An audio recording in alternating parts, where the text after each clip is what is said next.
a lot of people, especially Liverpudlians, they loved going over to New Brighton back in the 40s and the 50s, sitting on the sand and cups of flasks of tea and in the fairground. It was like heaven, wasn't it?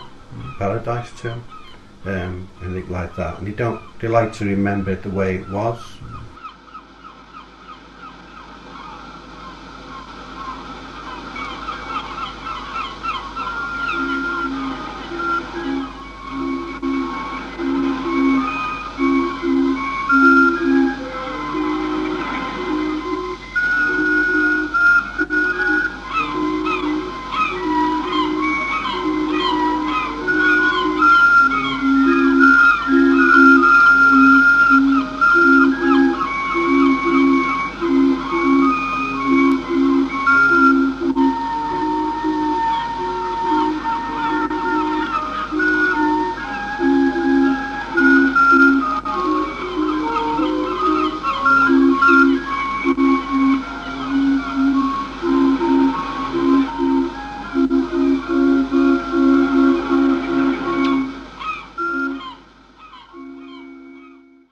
Fair play. Yeah, I think it was just a matter of I wanted somebody to sort of act for me. I got my little nephew in his yellow jumper. He was only how old was he then? About 10, 10 years. And I thought, well, the idea he'll want to, he could colour, go to a fairground, which we had New Brighton Fairground. Whether you remember it or not, I don't know, but it was there. And the way to get across it would be on a boat, So I thought, well, okay. So I took him over to Pierhead, parked my car. The car's in the film, by the way. You can see it's a Wolseley 444 maroon. And I just said, okay, great. Just walk across here and run down there, Did that and get on the boat and a few shots on the boat. And so I think the old idea was to get some movement and colour. Did you make the film because you'd seen other films made about New Brighton? No. Right. No. Pleasure Past. No, sorry, is it one about the old New Brighton? You've seen that, wasn't you? Yeah, I wasn't involved in that, but I love it. It's a mood film, isn't it? It's on the old Tivoli Theatre. That's fun. The tower, is the tower there then? No, it come down then. Down, that's right, yeah. It's all along the sort of hill front fair.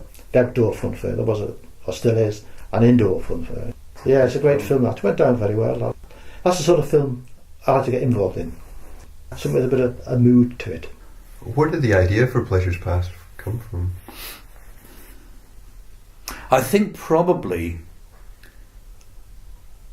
it's against the sort of feelings of just everyday. I'm not looking for an idea, but maybe I'd just recently been around New Brighton and seen the sort of the state that it was in, and thought, God, this is so sad, because I can remember when it was so different, and thinking, this is very visually, it's sad, the whole idea, the mood behind it, the memories and all that, the sort of echo in your mind. Thought there's the making of a movie which is there to move you. Something which was actually, Stuart Rumans, was he? He was somebody who was quite big in the nationally and internationally in the amateur filmmaking business and all that. And I remember him writing an article about mood and information. He said the two things that matter in a film are mood and information. Of these two, mood is the more important, in general. And I think I took it that's it. It's a mood piece. It's there to make you feel.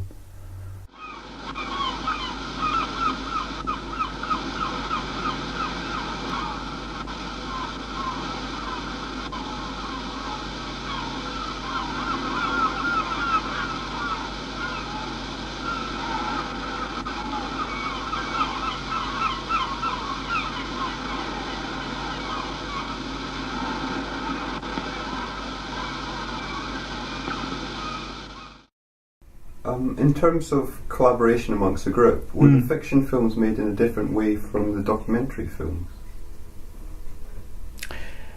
Well, with the documentary you tended to use less people perhaps, or you might send a number of people out different locations to film different aspects of a documentary.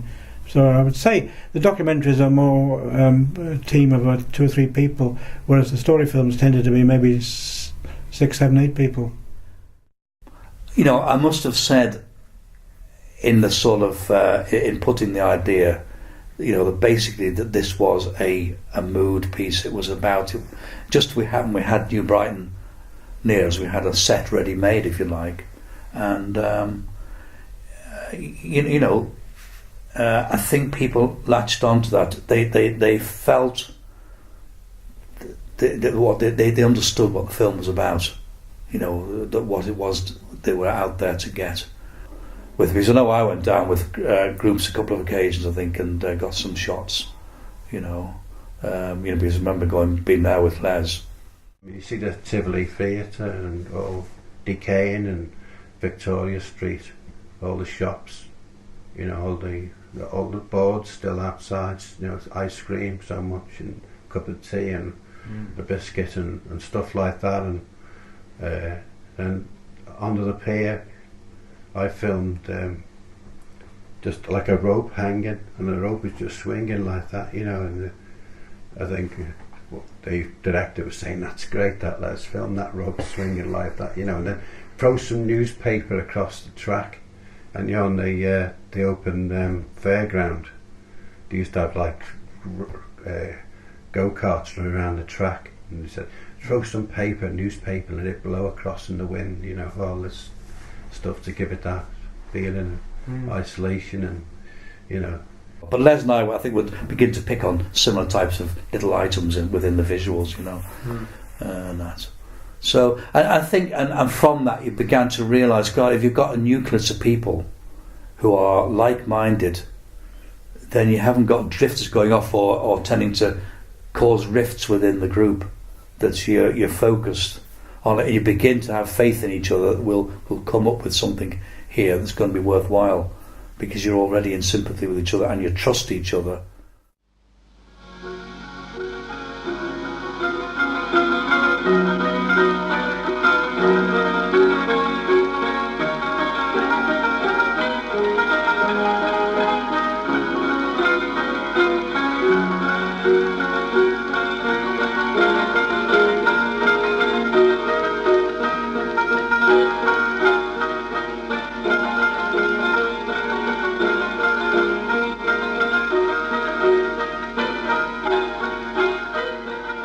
Of course, when we showed this film to someone in the Hoylake who lived in New Brighton, he went mad. Yes, I was surprised. You know, that's the time when I was upset because, I was a bit upset really because it was already done. Simon and Louise, I think, was quite well accepted at the first Frank Barnett Trophy, but the next Frank Barnett Trophy was Pleasures Past, and the 3 judges there really just slated it because they thought it was a denigration of the whole idea of New Brighton and that. And I was sort of sitting there, you know, I thought, you know, you've missed the point. But at the same time, I was only fairly new to all this, and it came as a bit of a blow. That film was shown in the Southport 6, and that was Swan's entry. Pleasures Past. Pleasures Past. Yeah. How was it? And I was one of the judges at the time. All right. And I lived in Molesey, so when this came on, I'm afraid I made a bit of a faux pas because I said, you know, it's a wonderful film, but why choose my town to show the way it was? And it was disgusting really, because it was such a good film, and it showed New Brighton the way it was declined, and it took about bringing tears to your eyes when you see that film today. Film, you know, it was a lovely little film. I think if memory serves me correctly, it did actually win. Oh, it won. Okay. Even though I marked it down. I shouldn't have done really, because it was a good film, but you know, one of these moments where you get really upset when you see a film which is knocking your own town. You think, how dare they criticise my town? You know, but it was true. Okay, yeah, they talk very much about it. I think one of the comments was, "Oh, I wonder what Wallasey Corporation would have to say about this." And these sorts of things were terribly localised, and I did appreciate that in a way, that they were looking from a local perspective. I mean, it wasn't meant to be anything like that, but at the same time, there was a certain weight to what they were saying. It got no credit as a film. and that's why I felt so relieved when it went to the Northwest Film Festival, and it got quite a few of the awards, and I was so made up. I realised then, particularly having seen your film, George, that for people who aren't familiar with the way it was, and not, you won't be familiar with the way it was, but those steps at the beginning going up is the anticipation of the fairground, which is at the top, because those big steps led up to the tower grounds, and when you get to the top of the steps, it's a great fairground, absolute, source of joy to all kids and adults alike.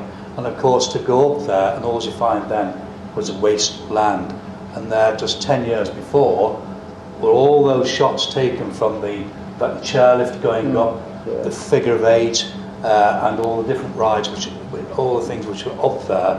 And so that area of complete desolation, that's just for your information actually, that was the same as what you'd seen from 10 years before. But as I say, it was slated, and it's still slated in some quarters. Really?